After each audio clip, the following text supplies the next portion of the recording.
Hello fellow sim racers. Today we're continuing the classic Italian racetrack theme from my last video and taking a look at the Imola 1972 mod by the Assetto Corsa Reboot project team.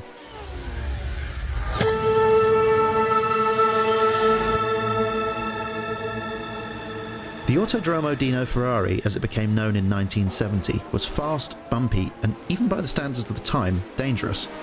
The circuit started life, like many others, as a semi-permanent road course, and as you'll see throughout the video, where there is runoff between the asphalt and the barrier, it's pretty modest. But by the time the circuit became a regular Grand Prix venue in 1980, chicanes had been installed to reduce the overall speed of the lap, and the facilities significantly improved in many other aspects.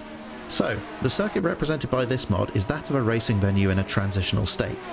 Not yet a permanent venue, but hosting international racing series, and that makes it fairly unique in the world of Assetto Corsa tracks. Before we get into the meat and potatoes of this mod review, I'd like to take a moment to contextualise the early track layout at Imola, as the track layout represented in this mod bears little resemblance to the track included by Kunos in Assetto Corsa. So, 1972 was the final year before Imola came down with a serious case of chicanes. If we take a look at a map of the circuit, you can see that the run from the final corner Rivazza all the way down to Tosa is fast and flowing, pretty much flat out in fact. The next section of the lap is broken up by two technical corners, Piratella and Acqua Minerale, before you head through another fast section leading up to the Rivazza corners. Over the course of a few years in the mid-70s, 4 chicanes were installed to break up the fastest sections of the track. Lack of space for runoff at Acqua Minerale meant that the once interesting double apex corner was converted into one of the clumsiest chicanes ever conceived. Further up the road, the Variante Alta chicane was installed to slow down the run towards Rivazza, and finally a pair of chicanes forming Variante Bassa were installed before the finish line. The ghastly events of the first weekend of May 1994 provided the stimulus to change the track layout to that which is now in use and represented by Kunos in Assetto Corsa. The fearsome Tamburello corner was replaced by another chicane, with a further chicane being added before Tosa, and thankfully the unequivocally gawky chicane at Acqua Minerale was replaced with a very nice double apex corner that somewhat represents the corner of old. So, with the context out of the way, let's take a look at the mod itself. I'm reviewing version 0.9 of this mod, and the release notes make it clear that there's still work to be completed relating to optimization, the dynamic race groove, and AI tweaks before the 1.0 version's released. So, as is customary, let's start with the track itself. The layout looks right to my untrained eyes, though I've not really been able to compare it to any period onboard videos. The mesh itself feels good, representing the bumpy nature of the circuit without it feeling completely over the top. And while we're on the subject of the road surface, the track textures are a real high point of this mod in my opinion. Moving away from the track, the various buildings, retaining walls and embankments that are so important to the feel of Imola at this time are present and correct, and well modelled at that. You really do get the feeling that you're driving through a series of public and private roads. Diving through the tree-lined entry to Acqua Minerale, out past the terraces and onto the open fields is very evocative indeed.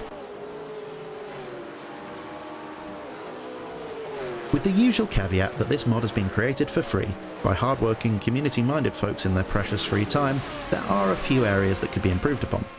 First of all, while the mod looks pretty good and is generally well detailed, it's not quite up there with the best on offer. To my mind, the difference is in the small details, and in particular some of the off-track textures. Moving on, as noted, the AI is not in its final state, and while it generally behaves itself, I did have a bit of trouble, particularly with old, open-wheel cars getting a bit tangled up with each other through Tamburello on lap 1, which I can tell you is a pretty heart-stopping experience in VR. Immersion indeed. Additionally, the start lights don't work, so you have to rely on the in-game overlay, but not a big deal by any means. Finally, the strip of tarmac that runs along the edge of the start-finish straight seems to be made of treacle, and if you put a wheel the wrong side of the white line, you are considerably slowed. I'm not sure if this is a bug or a feature, but I've sent Charlie Whiting an email regardless, as this seems to be the perfect solution to get drivers respecting track limits. So, time for an onboard lap. The Ferrari 312T is a couple of years too late for this Imola layout, but I haven't driven this wonderful car in quite a while, so you'll forgive the minor anachronism. The run down from the start-finish line is all about getting the car into the right place for the fearsome Tamburello corner. On the stock setup, this car needs a little bit of a lift and a later apex, or you end up getting rather too intimate with the barrier on the right-hand side of the track. The braking zone for Tosa is right in the middle of this unnamed right-hand kink, which certainly adds complexity. Try to take a later apex for Tosa, alternatively do as I did here and carry a little too much speed in and miss the apex completely. Wait what feels like forever and then gently blend the power on for the run uphill towards Piratella. Brake right after the crest, turn the car in and try to avoid being too greedy with the grass on the inside. The run down to Acqua Minerale is rather picturesque, but you don't have long to take in the sights before you have to decelerate through the first part of this tricky double apex corner. And whatever you do, don't touch the curb on the inside, or, once again, you'll be getting overly familiar with the Armco. Now for a pleasant run over the brow of the hill towards Rivazza, thankful that on this track layout we don't have to worry about braking for the Variante Alta chicane. Almost predictably, the heavy braking zone for Rivazza is in the middle of this right-hand kink. Feed the car in gently for the first of the apexes and harvest every ounce of self-control your right foot can muster, because it's a long wait before you can get back on the power again. Finally, take a quick glance up at the hot air balloon to pass the time while you're heading towards the start line for the beginning of another lap. All things considered, Imola 72 is a great addition to Assetto Corsa. While visually it may not be quite up there with the very best, this mod is more than capable of producing good, fun racing, which ultimately is what it's all about. Moreover, Assetto Corsa isn't exactly drowning in classic track variants, so for those of us with an eye on the past as well as the future, track conversions from other sources like this one are a godsend. I've got nothing against modern race circuits, but it just doesn't feel right flinging a Shelby Daytona or a Ferrari 330 around the Circuit of the Americas, or Yas Marina for example.